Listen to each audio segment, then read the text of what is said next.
नमस्कार, स्वागत है आपका खास कार्यक्रम में। मैं हूं आपके साथ अभिषेक भट्टाचार्य। उत्तर प्रदेश में उपचुनाव से पहले समाजवादी पार्टी के सामने आपराधिक छवि का एक संकट खड़ा हो गया है। एक के बाद एक समाजवादी पार्टी के नेता किसी न किसी कांड में लिप्त पाए जा रहे हैं और इसी के चलते समाजवादी पार्टी को बैकफुट पर आना पड़ गया है। समाजवादी पार्टी की समाजवादी लोहिया वाहिनी के राष्ट्रीय सचिव मोहम्मद रफीक अहमद जाली नोट गैंग के सरगना पाए गए। इधर मऊ रेप कांड में समाजवादी पार्टी के नेता वीरेंद्र पाल पर 18 साल की युवती से बलात्कार के आरोप लगे।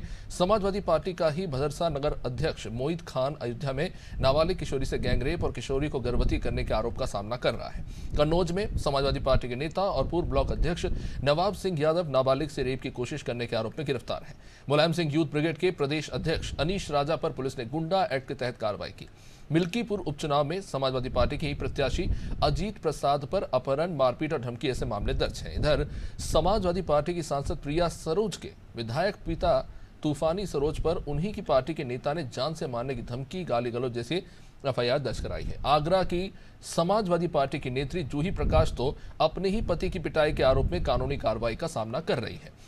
अब इस तरह के मामलों की लंबी फहरिस्त आपके सामने है। बता दें कि उत्तर प्रदेश के लखीमपुर खीरी में पिछले साल केंद्रीय मंत्री अजय मिश्रा के टेनी के बेटे आशीष मिश्रा पर किसानों के ऊपर जीप चढ़ाने का आरोप लगा, जिसको समाजवादी पार्टी ने चुनावी मुद्दा बनाया था।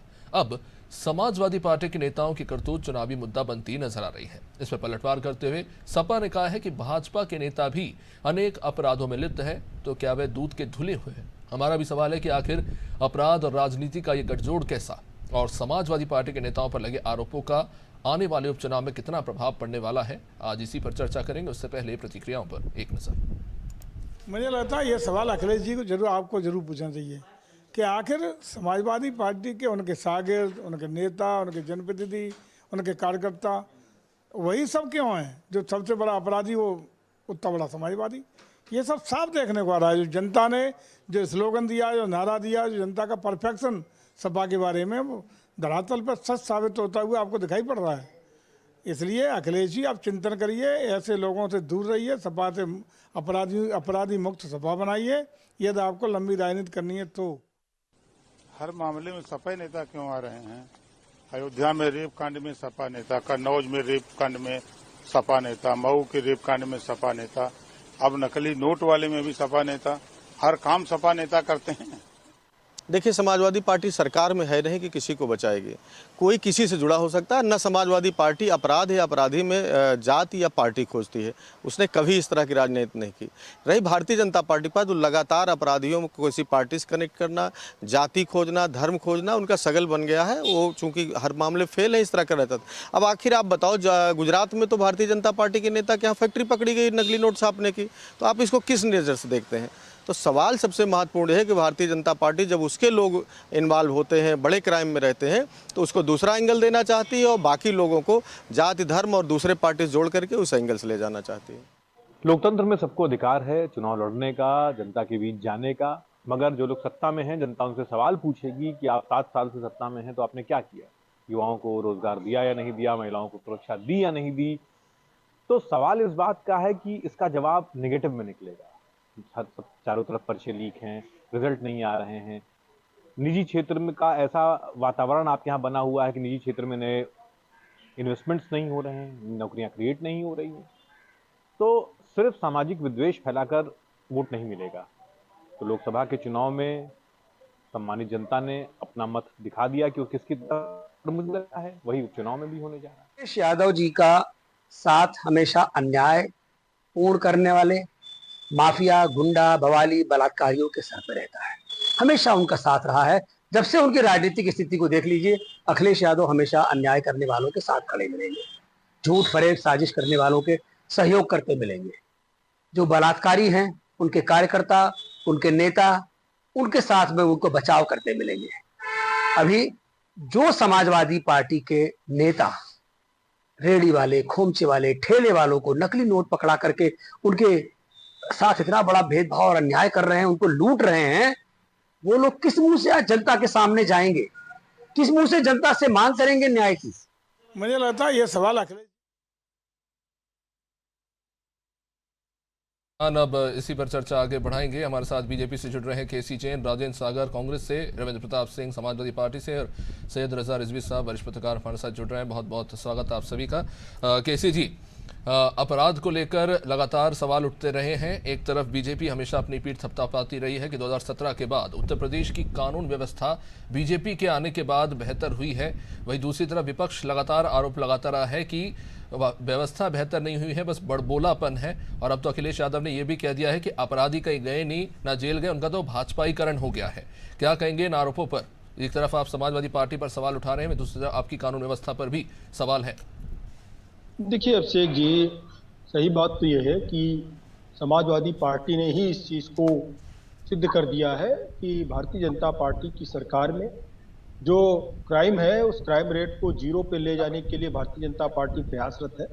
और जब भी कोई कार्रवाई होती है, वो चाहे विकास दुबे पे हो, चाहे अतीक अंसारी के बेटों पर हो, चाहे जिस पर हो, तो वो जाति और धर्म के आने से समाजवादी पार्टी बता रही है। और वो 6000 लोग जिनके खिलाफ एनबीडब्ल्यू जारी था, पिछले 2012 से लेकर 17 तक जिनको पुलिस ढूंढ नहीं पा रही थी, वो 6000 लोग गिरफ्तार होकर के जेल गए जो ही 2017 में भारतीय जनता पार्टी की सरकार आई। 6000 लोगों की गिरफ्तारी छोटी बात थी।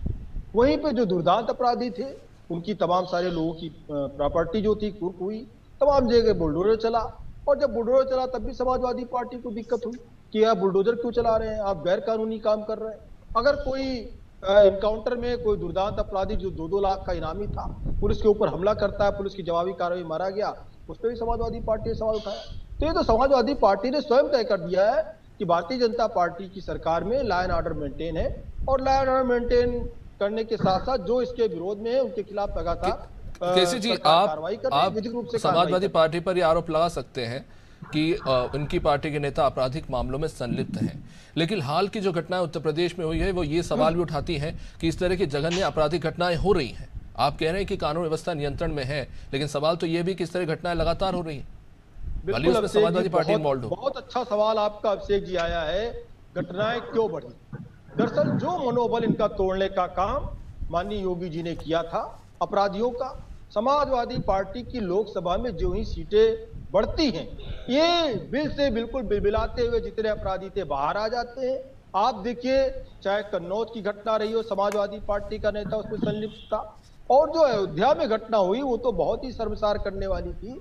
समाजवादी पार्टी का नेता होने के कारण उसको कहा, पॉक्सो एक्ट में मुकदमा होने के बाद कहा कि उस पर पहले जांच हो जाए, पहले उसका डीएनए टेस्ट हो जाए। जो कार्रवाई होनी है होगी, और डीएनए टेस्ट हुआ भी, लेकिन उसके बचाव में समाजवादी पार्टी क्यों उतर आती? अभी आप देखिए कि जो नोटों का, नकली नोटों का जखीरा पकड़ा गया, उसका सरगना उत्तर प्रदेश का रफीक अहमद पाया गया, वो भी समाजवादी पार्टी का बड़ा नेता है। यानी कि जो समाजवादी पार्टी के जो लोग अपराधों में संलिप्त थे, अभी तक बिल में जाके बैठ गए थे, या जेल में थे, या प्रदेश छोड़कर चले गए थे, अब वो बिलबिला करके बाहर आ गए। उनको लगता है सीटें बढ़ गई तो उनके मुखिया उनको बचा लेंगे, जबकि बचने वाले नहीं है। और एक चीज है, भारतीय जनता पार्टी की सरकार में बिना जाति, बिना धर्म, बिना संप्रदाय को देखे, ये देख करके कि अपराधी कौन है उस पर कार्रवाई हो रही है, और आगे भी उसी तरीके से कार्रवाई होगी। सीटें किसी की घटे बढ़े, इससे कोई फर्क नहीं पड़ने वाला है। ना तो सरकार कहीं पे भेदभाव के द्वारा कार्रवाई कर रही है, जो विधिक कार्रवाई होनी है वो होगी, और अगर उसमें किसी को आपत्ति है तो न्यायालय जा सकती है। रविंद्र प्रताप जी, अपराधी की और पुलिस की कोई जात नहीं होती, ऐसा कहा जाता है। वैसे जमीन पर क्या सच्चाई है अलग बात है, लेकिन सवाल ये उठ रहा है कि समाजवादी पार्टी लगातार हर घटना को जाति से क्यों जोड़ देती है। जो यादव को लेकर जो बयान आया, या फिर जो बलात्कार के मामले में डीएनए टेस्ट की मांग की गई, क्या वो लगता है कि कहीं ना कहीं अनुचित था, गैर जरूरी था, इस तरह के बयान नहीं देने चाहिए थे? पहले तो एक आपके स्टेटमेंट में करेक्शन करूं, आपने हर कहा। 207 अपराधी मारे गए हैं जी, 12,000 से ज्यादा एनकाउंटर हुए हैं, 22,000 से ज्यादा गिरफ्तारी हुए हैं। हमने 6 मुद्दे उठाए, तो आपका स्टेटमेंट ये सूट नहीं करता जो हमने वास्तव में धरातल पे किया है। दूसरा विषय आता है अपराधियों का, हमें बता दिया बहुत बड़े मुद्दे हैं, तो मुद्दे सुन लीजिएगा। आपसे अनुरोध है, ये जो भारतीय जनता पार्टी की प्रवक्ता हस्तक्षेप करने के आदमी है, आपसे अनुरोध करूंगा कि हस्तक्षेप को आप रोकिएगा। उत्तर प्रदेश का विधानसभा, सीएम पे गंभीर आपराधिक मुकदमे, डिप्टी सीएम पे गंभीर आपराधिक मुकदमे, 2 सजा याफ्ता कैबिनेट मंत्री, 20,000 उपद्रवियों पर से मुकदमा वापस, जिनमें से 11,000 पे एनबीडब्ल्यू था। 2 अपराधी जो उम्र कैद की सजा काट रहे थे, अमरमणि, उदयवान करवरिया, इनको छोड़ दिया जाता है। अच्छा चरित्र का बता के, एक हत्यारा है, एक बलात्कारी है। विधायक जो इनके सजा याफ्ता हुए, राम दुलारे गौड़, नाबालिग से बलात्कार, कुलदीप सेंगर, बलात्कार और हत्या का, विक्रम सैनी, दंगे का आरोपी, कब्बू तिवारी, फर्जी मार्कशीट बनाने का आरोपी, अशोक चंदेल, हत्या का आरोपी, बजरंग बहादुर, भ्रष्टाचार का आरोपी, संगीत सोम, दंगे फैलाने का आरोपी केवल आर्थिक दंड से, अतुल सिंह, दंगा फैलाने का आरोपी। ये है दंगा, ये है दंगाई, ये है दंगाइयों का शासन। पूरा का पूरा विधानसभा उत्तर प्रदेश का दंगाइयों से भरा पड़ा हुआ। अब इन्होंने बोल दिया, भारतीय जनता पार्टी के प्रवक्ता ने, कि कानून व्यवस्था ठीक है, आपने भी कहीं कहीं थोड़ा समर्थन किया। इनकी बात मान ले तो एनसीआर भी गलत है, एनसीआरबी की बात मान ले तो ये गलत है। दोनों में से एक गलत है, दोनों एक ही थाली के चट्टे बट्टे हैं। अब वो ये निर्णय आपके दर्शकों पे जाता है कि एनसीआरबी क्या कह रही है और ये क्या कह रहे हैं, वो लेगी। इन सब से ध्यान बटाने के लिए अब ये जांच की मांग, इन्होंने कह दिया कि जांच की मांग कर दिया डीएनए, तो डीएनए की जांच मांग करना ये तो सर्वाधिक अच्छी बात, ये तो नई विधा है, फॉरेंसिक साइंस में आई हुई है। अगर हम मांग कर रहे हैं तो ये उचित है। और अगर आरोपी को, किसी भी आरोपी को आपको अपराधी बनाना है, तो मैं कुछ उदाहरण देता हूं।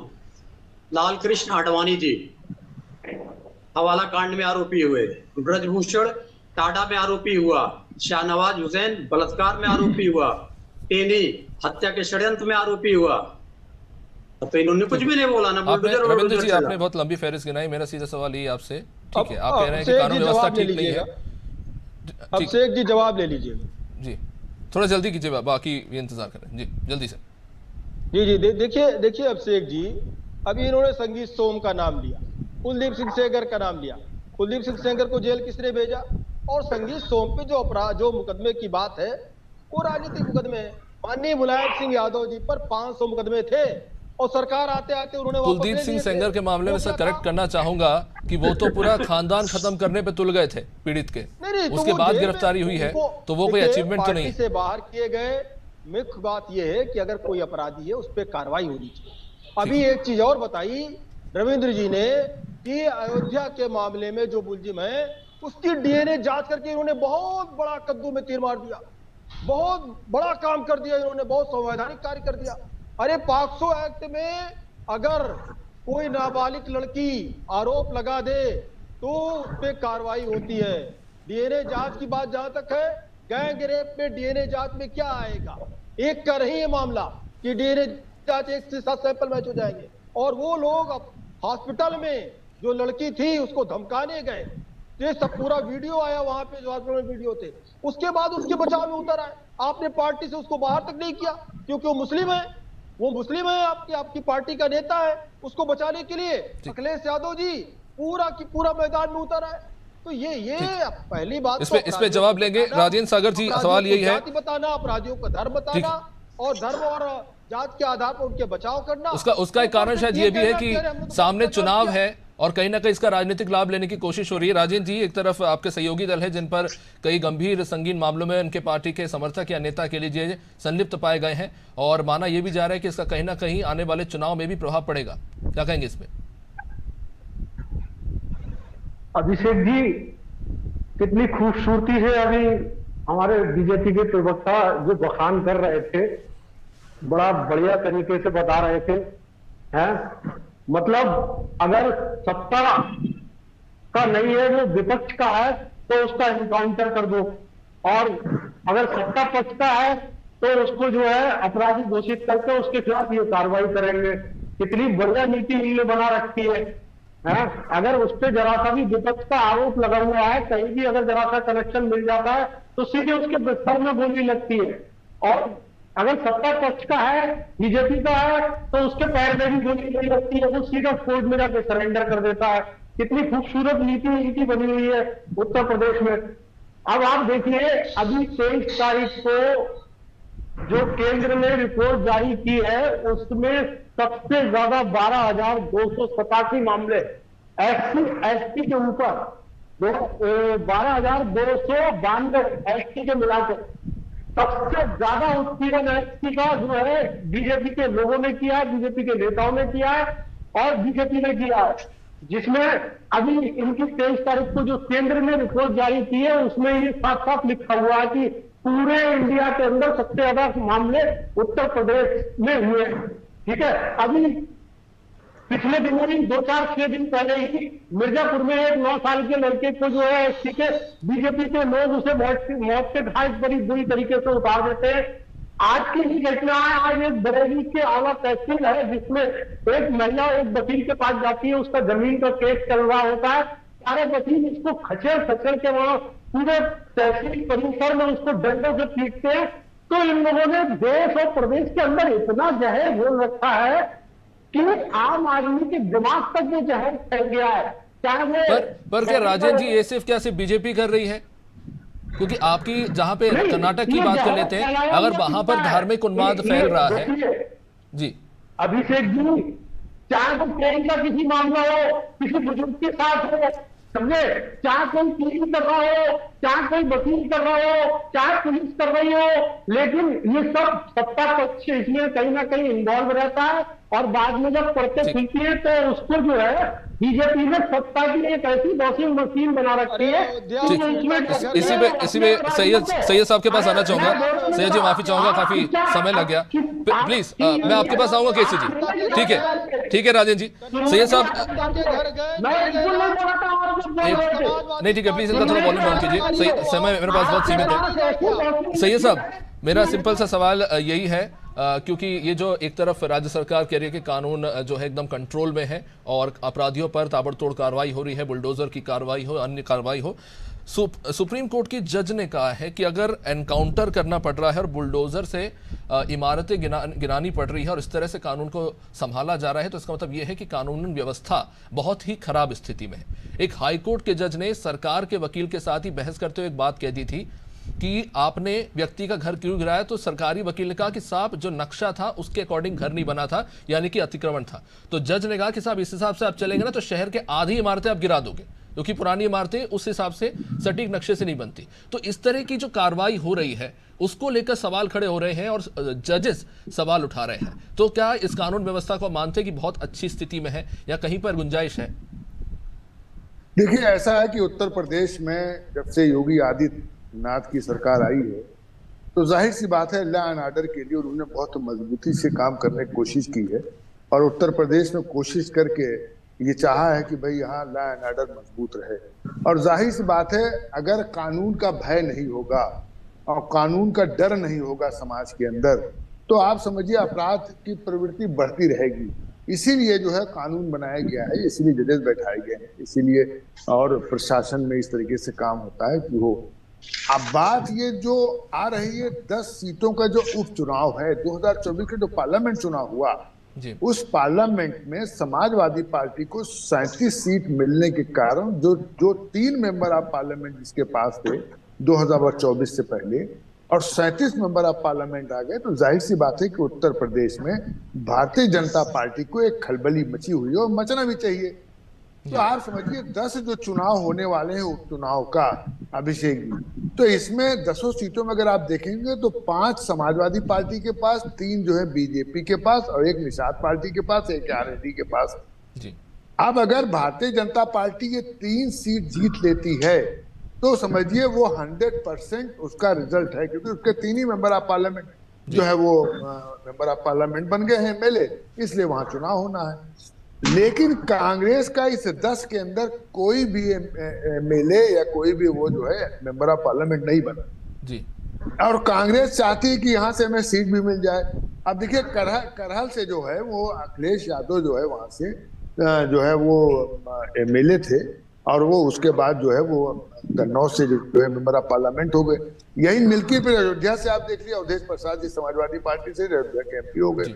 शीशा मऊ कानपुर अगर देखें तो इरफान सोलंकी जो है एमएलए थे, लेकिन सजा के बाद वो सीट खाली हो रही।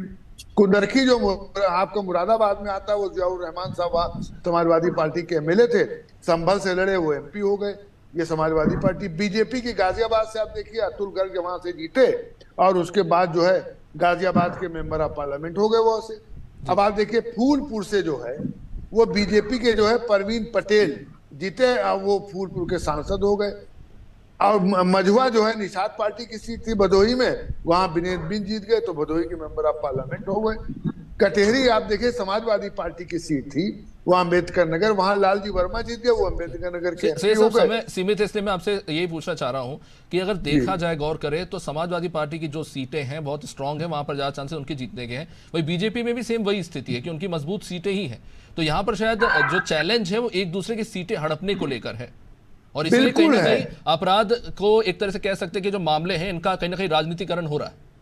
देखिए भारतीय जनता पार्टी चाहती है कि मिल्की और कटेहरी, इसमें मुख्यमंत्री जी स्वयं जो है बहुत ही इंटरेस्ट कर रहे हैं और योजनाएं दे रहे हैं। वहां अभी जाकर के अयोध्या में आप समझिए 1008 करोड़ का, जिसमें 78 करोड़ का तो उन्होंने शिलान्यास किया है, सड़कों का निर्माण ये सब कर रहे हैं। तो वो कहीं ना कहीं मिल्कीपुर और कटेहरी की जनता को आकर्षित कर रहे हैं। और कुंदरखी सीट जो है, अभिषेक जी मैं आपको बताना चाहता हूं, मुझे जो पता चल रहा है, जो एहसास हो रहा है, कुंदरखी जो है वहां मुस्लिम बाहुल क्षेत्र है, 60% वहां मुसलमान है। आप समझिए एक बार खाली 92-93 में वहां जो है 92 में वहां जो है वो बीजेपी जो है वो जीती थी एक बार कुंदरखी में। और हमें अब की ये लग रहा है कि मुसलमानों को भारतीय जनता पार्टी टिकट देगी और कुंदरखी से भारतीय जनता पार्टी मुसलमान को लड़ाएगी। और एक बड़ा नाम आ रहा है जो केंद्र में मंत्री भी रहे हैं, उनका नाम आ रहा है, बहरहाल सुनने में आ रहा है, बता वो सही होता है गलत होता है, कि वहां से लड़ाएगा। तो भारतीय जनता पार्टी हर वो सीट जिसमें समाजवादी पार्टी जीती हुई है, वो सब सीट चाहती कि भारतीय जनता पार्टी जो है वो अपने तरफ कर ले, और इसलिए वो प्रयास भी कर रहे हैं। 30 आप समझिए मिनिस्टर जाके वहां कार्य कर रहे हैं। और जाहिर सी बात है, आप डायरेक्ट देखिए कि अखिलेश से और जो है वो मुख्यमंत्री योगी आदित्यनाथ से कई बहस होती है।